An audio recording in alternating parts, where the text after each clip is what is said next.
Saskaņā ar Nacionālās elektronisko plašsaziņas līdzekļu padomes lēmumu par uzvaru konkursā Zemgales reģionā, SIA VTV grupa sadarbībā ar TV Spektrs veidos 25 valsts apmaksātus priekšvēlēšanu diskusiju raidījumus Novadi izvēles. Raidījumi tiks pārraidīti LTV7 reģionālajā virszemes apraidē Zemgalē un Rīgas reģionā no 2013. gada 2. līdz 30. maijam. Raidījumi tiks veidoti par šādām Latvijas pilsētām un bijušajiem rajoniem: Jelgavas, Dobeles, Bauskas, Tukuma, Aizkraukles un Ogres rajoniem, kā arī Jūrmalas un Jelgavas pilsētām un bijušo Rīgas rajonu. Raidījumos tiks dot iespēja bez maksas piedalīties vienam pārstāvim no katra iesniegtā deputātu kandidātu saraksta konkrētajā novadā. Precizējam iepriekš sniegto informāciju.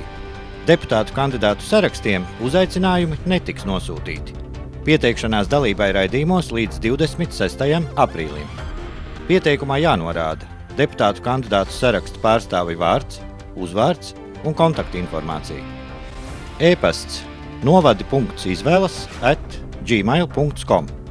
Uzziņas pa tālruņiem 2997 6617 vai 2972 4775 www.tvspektrs.lv.